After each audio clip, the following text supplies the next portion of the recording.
Assalamualaikum warahmatullahi wabarakatuh.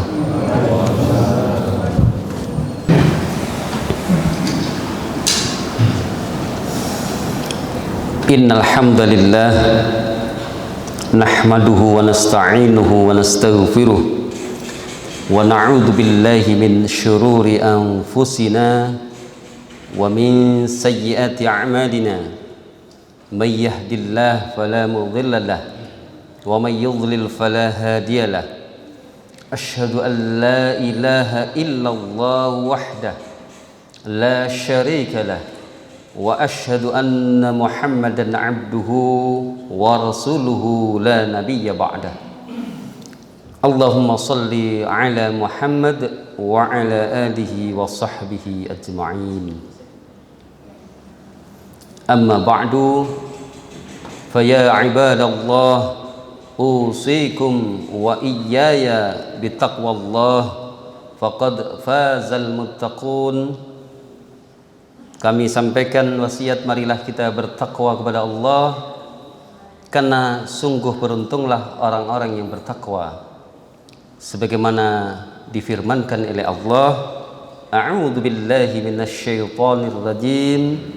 Ya ayyuhalladzina amanu taqullaha haqqa tuqatih wa la tamutunna illa wa antum muslimun. Shadaqallahul azim. Ma'asyiral muslimin jamaah Jumat rahimakumullah. Marilah pada kesempatan yang berbahagia ini tidak lupa kita selalu bersyukur dan bersyukur kepada Allah Subhanahu wa taala. Mengapa hal itu harus kita lakukan? Karena begitu banyak nikmat yang telah diberikan oleh Allah kepada kita. Saking banyaknya nikmat itu kita tidak mampu menghitungnya. Sebagaimana ditegaskan oleh Allah, a'udzu billahi minasyaitonir rajim, wa in ta'uddu ni'matallahi la tuhsuha. Sekiranya engkau mencoba menghitung nikmat Allah, niscaya engkau tidak akan mampu menghitungnya. Oleh karena itu, sebagai hamba-hamba Allah yang mengaku dirinya beriman, mari kita selalu mensyukuri nikmat Allah. Baik nikmat itu terasa besar maupun bahkan mungkin tidak kita rasakan bahwa itu adalah sebagai bagian dari nikmat Allah. Salat serta salam tak lupa pula kita sampaikan kepada junjungan kita Nabi besar Muhammad sallallahu alaihi wasallam. Beliau adalah uswah hasanah kita, suri tauladan kita, contoh yang baik bagi kita. Tidak perlu kita mencari figur untuk kita contoh akhlaknya, kita contoh kehidupan sehari-harinya, karena telah ada pada diri Rasulullah contoh yang baik buat kita yang mengaku dirinya beriman kepada Allah dan Rasulnya. Ma'asyiral muslimin rahimakumullah. Rasulullah menyampaikan salah satu sabdanya kepada kita, satu hal yang di dalam kitab-kitab hadis ditaruh di paling depan. Beliau menyampaikan tentang pentingnya niat. Beliau bersabda, innamal a'malu binniyat wa innama likulli imri'in ma nawa. Sesungguhnya perbuatan-perbuatan itu binniyat, tergantung dengan niatnya. Wa innama likulli imri'in, dan sesungguhnya bagi setiap orang itu akan diberi ganjaran sesuai dengan niatnya. Maka dilanjutkan oleh Rasulullah di dalam hadis tersebut bahwa barang siapa yang hijrahnya karena Allah dan Rasulnya, maka dia mendapatkan ganjaran dan catatan amal yang baik karena hijrahnya bersama Rasulullah adalah murni karena Allah dan Rasulnya. Tapi ada juga sahabat Rasul yang hijrahnya bukan karena Allah dan Rasulnya, tapi karena sesuatu yang lain, salah satunya karena ingin menikahi perempuan di tempat tujuan hijrah. maka dia mendapatkan pula yang dia niatkan. Bisa jadi dia tidak mendapatkan pahala hijrah bersama Rasulullah, tapi dia hanya mendapatkan perempuan yang akan dinikahinya. Sebegitu pentingnya niat ini, ma'asyiral muslimin, maka Allah juga menegaskan di dalam firman-Nya, a'udzubillahi minasyaitonirrajim, wa ma umiru illa liya'budullah mukhlishina lahuddin. Dan tidaklah mereka diperintahkan kecuali liya'budullah, untuk beribadah kepada Allah, mukhlishina lahuddin, dengan ikhlas karena Allah di dalam rangka menjalankan perintah agama. Oleh karena itu, ma'asyiral muslimin rahimakumullah, sangat penting sekali niat ini kita lakukan dan terapkan dalam kehidupan kita sehari-hari. Makanya ada orang yang sama-sama mungkin bekerja di tempat yang sama, tapi yang satu ketika berangkat kerja dia niatkan untuk ibadah kepada Allah, mencari nafkah yang halal untuk menghidupi anak dan istrinya. Tapi yang satu beda lagi, dia semata-mata untuk mengumpulkan cuan sebanyak-banyaknya. Sehingga karena niatnya berbeda, yang satu karena niatnya ibadah kepada Allah, maka dia berhati-hati ketika berkaitan dengan harta yang dia terima dari hasil kerjanya. Kalau dia kerja di kantor, dia berhati-hati. Dia cermati apakah uang saya terima ini halal atau haram atau syubhat. Bisa saja orang di kantor merekayasa anggaran sedemikian rupa, kemudian dia mendapatkan tambahan uang, tambahan penghasilan di luar gajinya. Tapi yang niatnya semata-mata mengumpulkan uang, maka apapun dia lakukan. Korupsi bisa dia lakukan dengan berbagai macam cara, dan itu mudah, karena semakin orang berlama-lama kerja di suatu tempat, maka semakin tahu dia bagaimana cara untuk korupsi. Semakin lama dia tahu bagaimana cara mensiasati sehingga tidak ketahuan. Oleh karena itu, ma'asyiral muslimin, niat ini penting untuk kita terapkan di dalam kehidupan sehari-hari. Maka di dalam sabda Rasul yang lain ada hadis yang cukup panjang. Rasulullah menceritakan bahwa nanti di hari kiamat atau hari kebangkitan kelak, ada manusia pertama yang akan dihisab oleh Allah. Yang pertama adalah orang yang mati ketika berjihad di jalan Allah. Maka orang yang mati ini di akhirat ditunjukkan oleh Allah nikmat-nikmat yang dia terima selama hidupnya, dan dia mengakui nikmat-nikmat tersebut. Lantas Allah bertanya, apa yang kamu lakukan dengan nikmatku tersebut? Dia menjawab, dengan nikmatmu ya Allah, aku ikut berjuang di jalanmu dan aku mati syahid. Dan itu semua aku lakukan karenamu ya Allah. Tapi Allah menyatakan, kamu berdusta, kamu bohong. Kamu lakukan semua itu karena kamu ingin dianggap dan dikenal sebagai seorang yang syahid, mati syahid, bagian dari syuhada, ingin dipanggil sebagai pahlawan. Dan memang kamu mendapatkan gelar itu, orang menyebutmu sebagai pahlawan. Tapi sesungguhnya niatmu bukan karena Allah. Maka malaikat diperintahkan untuk menyeretnya dengan mukanya di bawah. Artinya mukanya dibalik, tertelungkup, diseret ke neraka.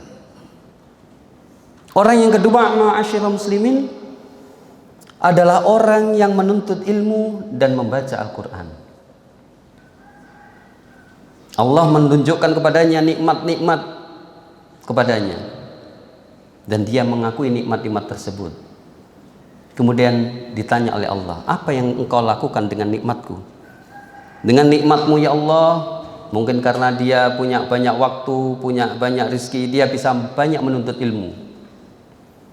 Banyak menuntut ilmu sampai mungkin tinggi ilmunya, tinggi gelarnya, banyak gelarnya, mungkin doktor, profesor, ditambah gelar-gelar honoris causa dan sebagainya. Dia juga ahli di dalam membaca Al-Quran, bacaannya luar biasa indah, enak didengar. Dan kemudian dia menyatakan, itu semua aku lakukan karenamu, dan aku mengajarkan ilmu itu kepada orang-orang. Tapi Allah menyatakan, kamu berdusta. Kamu lakukan itu karena kamu ingin dikenal sebagai qori, ingin dikenal sebagai ilmuwan, sebagai seorang ahli, sebagai orang yang pintar. Bisa jadi orang-orang semacam ini ketika gelarnya tidak ditulis, dia protes. Saya ini profesor kok tidak ditulis. Saya ini profesor tapi kamu manggilnya kok cuman seperti itu. Mestinya panggilan depannya profesor siapa. Bahkan ada orang yang tersinggung ketika gelar hajinya tidak ditulis. Mohon maaf bila ini kemudian menyinggung perasaan jamaah, tapi itulah fakta yang disampaikan oleh Rasulullah, bahwa ada orang-orang yang kemudian menuntut ilmu ingin dikenal sebagai seorang ilmuwan, membaca Al-Quran ingin dikenal sebagai seorang qari, dan itu dikatakan oleh Allah sebagai pendusta. Lantas malaikat diperintahkan untuk menyeret dengan posisi tertelungkup, mukanya di bawah, diseret ke neraka. Orang yang ketiga, ma'asyiral muslimin, adalah orang yang diberi kelebihan rezeki. Maka Allah menunjukkan nikmat-nikmat kepadanya, dan dia mengakui itu. Allah bertanya, apa yang kamu lakukan dengan nikmatku? Dengan nikmat kekayaan yang kau berikan ya Allah, aku banyak bersedekah, banyak berinfak, bantu masjid, bahkan saya bangun sendiri masjid. Mungkin begitu kira-kira kalau saya boleh tambahkan, meskipun di hadis tidak disebutkan demikian. Banyak bangun sekolah, pondok pesantren dan sebagainya. Aku lakukan semua itu karenamu ya Allah. Tapi Allah menyatakan, kamu berdusta. Kamu berdusta. Kamu lakukan itu semua karena kamu ingin dikenal sebagai seorang dermawan, seorang yang ahli sedekah. Bisa jadi orang-orang semacam ini kalau namanya tidak ditulis di dalam daftar orang-orang yang berinfak, dia protes. Tapi ada orang yang tidak ingin disebutkan namanya. Mohon maaf panitia, cukup ditulis hamba Allah. Ada orang yang tidak ingin ditunjukkan namanya. Ini semua tergantung pada niat masing-masing. Oleh karena itu orang ini kemudian setelah dikenal oleh masyarakat sebagai ahli sedekah, tapi niatnya bukan karena Allah, maka Allah perintahkan malaikat untuk menyeretnya ke neraka dengan muka tertelungkup ke bawah. Ma'asyiral muslimin rahimakumullah, kalau begitu betapa pentingnya niat ini kita tata di dalam kehidupan kita. Pertanyaannya, sudahkah kita pasang niat baik-baik? Termasuk ketika kita hadir di tempat ini, apakah kita datang ke sini karena Allah? Atau jangan-jangan ada menantu yang sungkan dengan mertuanya, maka datang sholat Jumat, padahal tidak pernah sholat Jumat. Na'udzubillah, tsumma na'udzubillah. Mudah-mudahan kita bisa menata niat kita kembali. Kalaupun niat kita selama ini salah, mari kita tata ulang niat kita. Wa ma umiru illa liya'budullah mukhlishina lahuddin. Tidaklah kita semua ini diperintahkan oleh Allah kecuali untuk beribadah dengan ikhlas semata-mata karena Allah Subhanahu wa ta'ala. Oleh karena itu, ma'asyiral muslimin rahimakumullah, mari kita tata ulang niat kita. Apapun itu, mari kita tata. Kita berangkat bekerja, kita niatkan karena Allah. Kita berangkat kuliah, kita niatkan menuntut ilmu karena Allah. Kita berangkat mengajar, kita niatkan karena Allah. Betapa nikmatnya ketika niat itu karena Allah, akan kita rasakan betapa bahagianya kita hidup di dunia ini.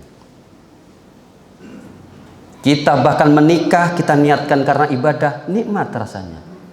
Biarpun mungkin istri kita tidak secantik istri tetangga, tapi karena niatnya karena Allah, maka dia syukuri nikmat berkeluarga. Karena masih banyak orang yang belum berkeluarga, mencari jodoh susahnya. Ketika lahir anaknya, dia syukuri nikmatnya. Dia didik anaknya dengan niat beribadah kepada Allah. Ketika anaknya bermasalah, dia tidak mengeluh. Semua dia niatkan karena Allah. Dia bayar SPP, dia niatkan karena Allah. Bagian dari ibadah kepada Allah. Tidak ada sedikit pun rasa keluh kesah di hatinya, maka terasa nikmat hidup ini. Mari kita coba di dalam kehidupan kita sehari-hari. Ketika nikmat itu betul-betul kita tanamkan, kita camkan, kita awalkan di dalam menjalankan kegiatan sehari-hari, dan itu semua karena Allah, insya Allah kemanapun kita pergi, apapun yang kita lakukan akan terasa nikmat, seolah-olah Allah selalu mendampingi kita. Inilah yang kita sebut dengan muraqabatullah. Kita seolah-olah selalu didampingi oleh Allah. Ketika kita ingin berbuat jahat, berbuat maksiat, kita sadar bahwa Allah telah selalu mengamati kita, selalu mengawasi kita. Kalau sudah demikian, insya Allah kita bisa meraih gelar takwa, karena yang paling penting di dalam hidup ini adalah sebagaimana difirmankan oleh Allah, a'udzubillahi minasyaitonirrajim, inna akramakum indallahi atqakum. Sesungguhnya orang yang paling mulia di antara kalian adalah yang paling bertakwa. Bukan yang paling tinggi jabatannya, bukan yang paling pintar dan banyak gelarnya, bukan yang paling kaya, atau yang paling ganteng, atau paling bagus bajunya, tapi yang paling bertakwa kepada Allah. Itu tidak ada yang tahu kecuali Allah Subhanahu wa taala. Oleh karena itu, ma'asyiral muslimin, melalui mimbar ini saya mengingatkan diri saya pribadi dan para jamaah sekalian, marilah kita sama-sama menata ulang hidup kita, dimulai dari niat. Karena innamal a'malu binniyat. Sesungguhnya seluruh pekerjaan, a'mal jamak dari amal. Jadi seluruh pekerjaan, seluruh kegiatan binniyat, tergantung dengan niatnya. Ketika niat itu karena Allah, niatnya ibadah karena Allah, maka apapun yang kita lakukan akan bernilai ibadah. Betapa indahnya kita bekerja dapat pahala. Tidak hanya sedekah, kita ke masjid ibadah, kita silaturahmi ke rumah tetangga atau teman atau keluarga yang jauh, kita niatkan ibadah, dapat pahala. Oleh karena itu, ma'asyiral muslimin, mari kembali pada kesempatan ini kita menata ulang hidup kita. Kita mulai dari niat yang baik dan niat karena Allah.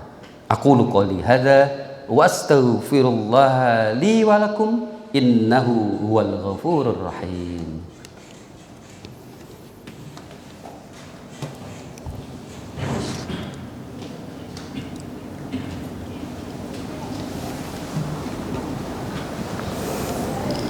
Innal hamdalillah alladzi arsala rasulahu bil huda wa dinil haqq liyuzhirahu 'alad dini kullih wa kafa billahi syahida. Asyhadu an la ilaha illallah wahdah la syarika lah wa asyhadu anna Muhammadan 'abduhu wa rasuluh la nabiyya ba'dah. Allahumma salli ala Muhammad wa ala alihi wa sahbihi ajma'in. Amma ba'du, jamaah Jumat rahimakumullah. Allah Subhanahu wa ta'ala berfirman, a'udzu billahi minasyaitonir rajim. Innallaha wa malaikatahu yusholluna 'alan nabi. Ya ayyuhalladzina amanu sallu alaihi wa sallimu taslima. Allahumma Salli ala Muhammad wa ala ali Muhammad wa sallim wa radhiyallahu an kulli sahabati Rasulillahi ajma'in. Allahumma ighfir lil mu'minina wal mu'minat wal muslimina wal muslimat al ahya'i minhum wal amwat innaka sami'un qaribun mujibud da'wat ya qadhiyal hajat. Rabbana zalamna anfusana wa illam taghfir lana wa tarhamna lanakunanna minal khasirin Allahumma arinal haqqa haqqan warzuqna ittiba'ah wa arinal batila batila warzuqna ijtinabah. Rabbana atina fid dunya hasanah wa fil akhirati hasanah wa qina adzaban nar wa qina adzaban nar wa qina adzaban nar wa adkhilnal jannata ma'al abrar ya aziz ya ghaffar ya rabbal alamin. Subhana rabbika rabbil izzati amma yasifun wa salamun alal mursalin walhamdulillahi rabbil alamin. Ibadallah, innallaha ya'muru bil adli wal ihsan wa ita'i dzil qurba wa yanha 'anil fahsya'i wal munkari wal baghi ya'idukum la'allakum tadhakkarun wa la dzikrullahi akbar. Aqimus shalah.